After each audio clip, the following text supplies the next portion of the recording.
Shalom saudaraku yang dikasihi Tuhan Yesus Kristus. Selamat pagi, salam sejahtera untuk kita semuanya. Selamat datang kembali di Renungan Rohani pagi hari ini.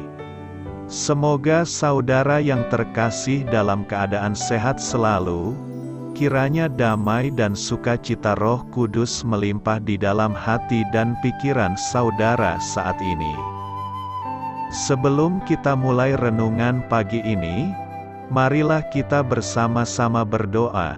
Tuhan Yesus, terima kasih sudah membangunkanku pagi hari ini. Terima kasih atas penyertaan dan perlindungan Tuhan. Semua karena karunia Tuhan aku dapat bangun dengan pagi hari ini. Aku menyerahkan seluruh aktivitasku hari ini ke dalam kuasa tangan Tuhan. Jauhkanku dari yang jahat, ya Tuhan. Tuhan Yesus, tolong lindungi dan berkati aktivitasku hari ini. Tolong berkati juga keluarga dan teman-temanku, Bapa Surgawi, oleh karya Roh Kudus. Tolonglah aku untuk menjauhi segala sesuatu yang melukai hati-Mu. Ampunilah segala dosa kami, ya Tuhan. Dalam nama Tuhan Yesus, aku sudah berdoa. Amin. Sahabat saudara rohani, pembacaan ayat emas Alkitab renungan kita hari ini terambil dari Roma 8 ayat 1 sampai dengan ayat 10.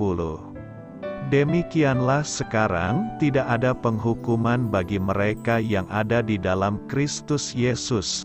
Roh yang memberi hidup telah memerdekakan kamu dalam Kristus dari hukum dosa dan hukum maut. Sebab apa yang tidak mungkin dilakukan hukum Taurat karena tak berdaya oleh daging, telah dilakukan oleh Allah. Dengan jalan mengutus anaknya sendiri dalam daging, yang serupa dengan daging yang dikuasai dosa karena dosa, ia telah menjatuhkan hukuman atas dosa di dalam daging, supaya tuntutan hukum Taurat digenapi di dalam kita, yang tidak hidup menurut daging, tetapi menurut Roh. Sebab mereka yang hidup menurut daging, memikirkan hal-hal yang dari daging. Mereka yang hidup menurut Roh, memikirkan hal-hal yang dari Roh. Karena keinginan daging adalah maut, tetapi keinginan Roh adalah hidup dan damai sejahtera. Sebab keinginan daging adalah perseteruan terhadap Allah, karena ia tidak takluk kepada hukum Allah. Hal ini memang tidak mungkin baginya. Mereka yang hidup dalam daging, tidak mungkin berkenan kepada Allah. Tetapi kamu tidak hidup dalam daging, melainkan dalam Roh, jika memang Roh Allah diam di dalam kamu. Tetapi jika orang tidak memiliki Roh Kristus, ia bukan milik Kristus. Tetapi jika Kristus ada di dalam kamu, maka tubuh memang mati karena dosa, tetapi Roh adalah kehidupan oleh karena kebenaran. Roma 8 ayat 1 sampai dengan ayat 10. Inti dari ayat emas renungan kita adalah Allah mengutus anaknya sendiri dalam daging, yang serupa dengan daging yang dikuasai dosa karena dosa. Mari kita mulai renungan pagi kita. Judul renungan kita hari ini adalah Keajaiban Natal, ditulis oleh Jennifer Benson Scott. Kisah inspiratif. Di sebuah acara cuci gudang, saya menemukan seperangkat hiasan gua Natal dalam sebuah kardus bekas. Saat memegang patung bayi Yesus, saya memperhatikan ukirannya yang sangat terperinci. Patung bayinya tidak terbungkus selimut dengan mata terpejam. Sebaliknya, matanya terbuka lebar, selimutnya sedikit tersibak, dan kedua lengannya terentang. Seakan-akan bayi itu berkata, "Aku datang." Patung kecil itu menggambarkan keajaiban Natal Allah mengutus anaknya ke dalam dunia dalam wujud manusia. Dalam perkembangan jasmani yang dialami Yesus, tangan-tangan kecilnya menggenggam mainan, kemudian memegang kitab Taurat, lalu membuat mebel sebelum pelayanannya dimulai. Kaki-kakinya, yang sehat dan sempurna saat lahir, tumbuh untuk membawanya dari satu tempat ke tempat lain untuk mengajar dan menyembuhkan orang-orang. Pada akhir hidupnya, tangan dan kaki itu dipaku untuk menyangga tubuhnya di atas kayu salib. Allah mengutus anaknya sendiri, dengan tubuh jasmani seperti kita dan menghancurkan kuasa dosa atas kita dengan jalan menyerahkan dirinya sebagai kurban bagi dosa kita. Tulis Roma 8 ayat 3. Jika kita menerima pengorbanan Yesus sebagai penebusan atas semua dosa kita dan menyerahkan hidup kita kepadanya, kita akan dibebaskan dari belenggu dosa. Karena anak Allah telah lahir bagi kita dalam wujud seorang bayi manusia, terbukalah jalan untuk mengalami damai dengan Allah dan kepastian hidup yang kekal bersamanya. Amin. Marilah kita renungkan di dalam hati kita. Apa bedanya merayakan Yesus saat Natal dengan merayakan Natal sebagai sebuah tradisi? Hal ini patut kamu ketahui. Dalam Roma 7, Paulus menulis tentang hukum atau prinsip dosa yang didapatinya dan bertanya, "Siapakah yang akan melepaskan aku dari tubuh maut ini?" Jawaban tegas diberikannya di ayat-ayat berikutnya, syukur kepada Allah, oleh Yesus Kristus, Tuhan kita, dengan didasarkan pada solusi yang indah tersebut. Roma 8 mendorong kita untuk hidup di dalam kuasa Roh Kudus. Pasal yang luar biasa itu ditutup dengan pernyataan tegas Paulus tentang kedahsyatan kasih Allah kepada kita. Di dalam Roma 8 ayat 3-4 tercatat, "Sebab apa yang tidak mungkin dilakukan hukum Taurat karena tak berdaya oleh daging, telah dilakukan oleh Allah. Dengan jalan mengutus anaknya sendiri dalam daging, yang serupa dengan daging yang dikuasai dosa karena dosa, ia telah menjatuhkan hukuman atas dosa di dalam daging, supaya tuntutan hukum Taurat digenapi di dalam kita, yang tidak hidup menurut daging, tetapi menurut Roh, supaya kita dapat memahami apa maksudnya Yesus datang menyerupai daging yang dikuasai dosa. Kita perlu menjelaskan beberapa istilah. Ketika Alkitab berbicara tentang daging, Yohanes 6 ayat 63, Roma 8 ayat 8, yang dibahas adalah kecenderungan manusia untuk berdosa yang telah diwariskan oleh Adam. Roma 5 ayat 12. Ketika Adam dan Hawa memilih untuk melanggar perintah Allah, mereka menjadi daging yang dikuasai dosa. Pada waktu itu, dosa memasuki dunia sempurna Allah dan mulai merusak segala sesuatu. Kejadian pasal 3, karena semua manusia berasal dari Adam, kita telah diwariskan kodratnya yang menyimpang. Jadi, semua orang dilahirkan sebagai orang berdosa.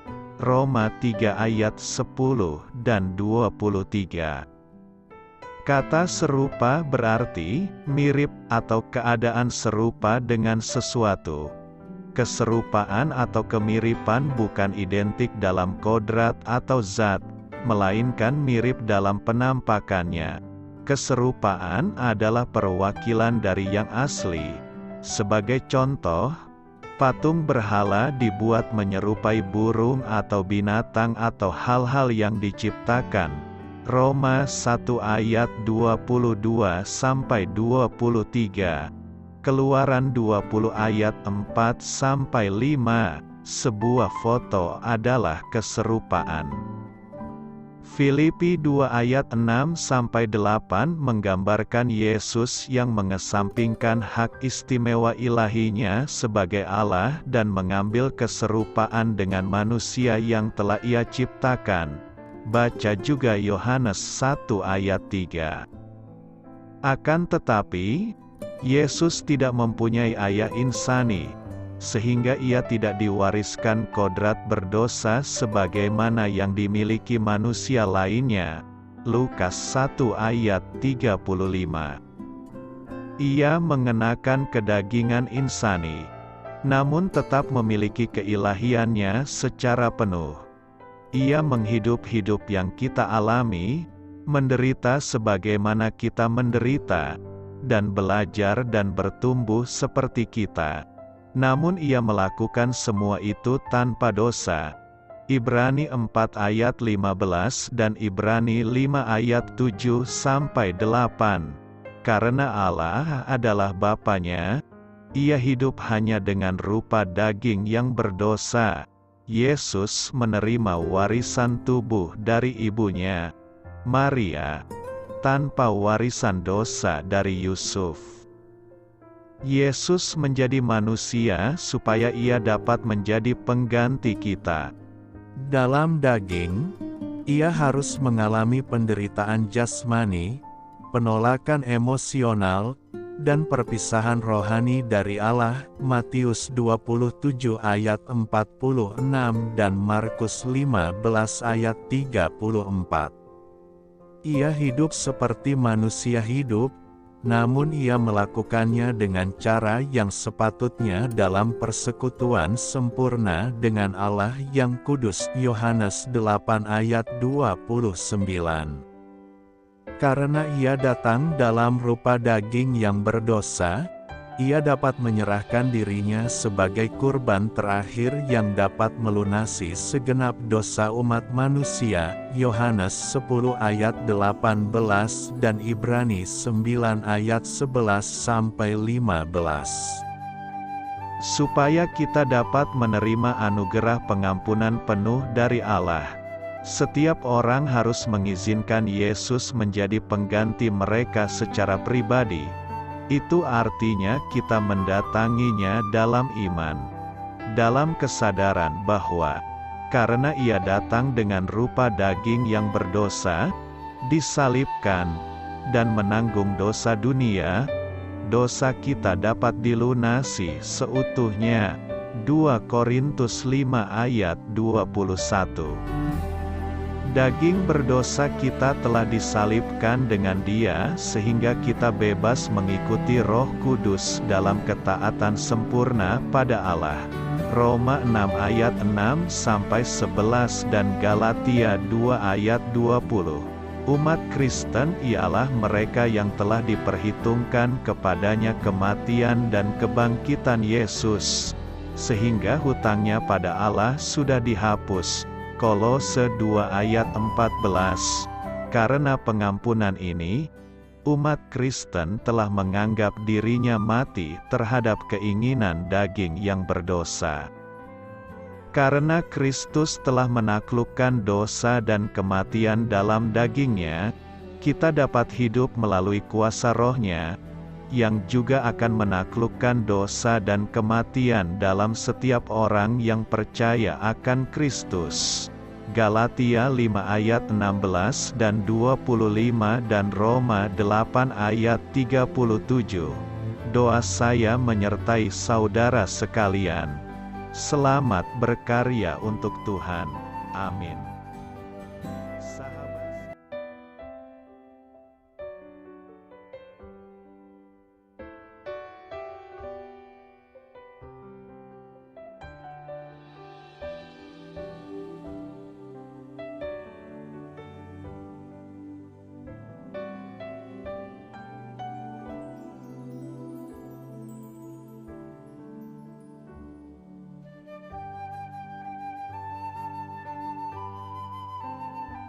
Marilah kita renungkan sahabat saudara rohani. Demikianlah renungan firman Tuhan pagi hari ini. Semoga menjadi berkat dalam hidup kita. Dan sebelum kita memulai segala aktivitas kita pagi hari ini, marilah kita berdoa. Selamat pagi Bapa, malam hari telah berganti pagi. Kehidupan baru telah Engkau berikan kembali bagi kami. Bapa Surgawi, tolonglah aku menyadari kebutuhan orang lain, supaya aku dapat membagikan apa yang telah Engkau berikan kepadaku. Pada saat aku membutuhkan, berilah aku keyakinan bahwa Engkau akan mencukupkanku, melalui orang-orang yang mengasihi-Mu, bukan karena kami pantas atau layak, namun karena kasih karunia-Mu kami boleh ada, sebagaimana kami ada di pagi hari ini. Terima kasih Tuhan, atas kesempatan baru yang telah Tuhan berikan kepada kami, untuk bisa memperbaiki diri agar kami bisa lebih layak di hadapan-Mu. Hari ini kami serahkan semua perkara dan kesulitan yang akan kami lalui ke dalam tangan-Mu. Biarkanlah kami bisa memuliakan-Mu dalam segala aktivitas yang akan kami lakukan. Amin. Biarlah firman Tuhan menjadi pengingat untuk kita semua, bahwa tuntunan dari Roh Kudus akan selalu memberi jalan keluar bagi setiap permasalahan hidup kita, dan memberi kedamaian di hati kita. Sampai jumpa di renungan pagi saudara rohani berikutnya. Kiranya Tuhan selalu memberkati saudara semua hari ini. Amin. Shalom.